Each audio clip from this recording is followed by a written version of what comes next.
ఏపీలో జరుగుతున్న అభివృద్ధి కొనసాగాలన్నా ప్రజలకు మంచి పాలన అందాలన్నా ఎమ్మెల్సీ ఎన్నికల్లో కూటమి అభ్యర్థులకు ఓటు వేయాలని కేంద్ర సహాయ మంత్రి పెమ్మసాని చంద్రశేఖర్ కోరారు. కూటమి ప్రభుత్వం అధికారంలోకి వచ్చిన కొద్ది నెలల్లో రాష్ట్రంలో రహదారులు బాగుపడ్డాయని, మరెన్నో మౌలిక సదుపాయాల ప్రాజెక్టులు పట్టాలకెక్కాయని తెలిపారు. గుంటూరు, కృష్ణా జిల్లాల పట్టభద్రుల ఎమ్మెల్సీ అభ్యర్థి ఆలపాటి రాజేంద్ర ప్రసాద్ కు ఓటు వేసి గెలిపించాలని విజ్ఞప్తి చేశారు. కూటమి అభ్యర్థుల గెలుపు చంద్రబాబు, పవన్ కళ్యాణ్ల సారథ్యంలోని ప్రభుత్వానికి ఊతమిస్తుందన్నారు. మీరు ఒకసారి గత 5 సంవత్సరాలుగా చూస్తే ఒక నిరంకుశ అరాచక విధ్వంసపు పాలన నుంచి ఈరోజు ఆంధ్రప్రదేశ్ ప్రజలు స్వేచ్ఛగా బ్రతికేటువంటి పరిస్థితి. పెట్టుబడులు తీసుకొస్తూ ఉద్యోగాలు తెచ్చే విధంగా నిరంతరం కష్టపడుతున్నటువంటి ప్రభుత్వం కూటమి ప్రభుత్వం.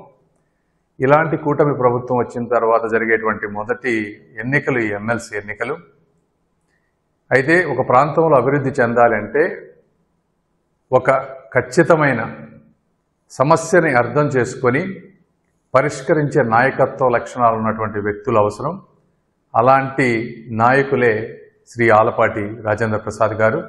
కాబట్టి మీరందరూ కూడా ఆలపాటి రాజేంద్ర ప్రసాద్ గారిని అఖండ మెజారిటీతో గెలిపిస్తారని కోరుకుంటూ సెలవు తీసుకుంటున్నాను.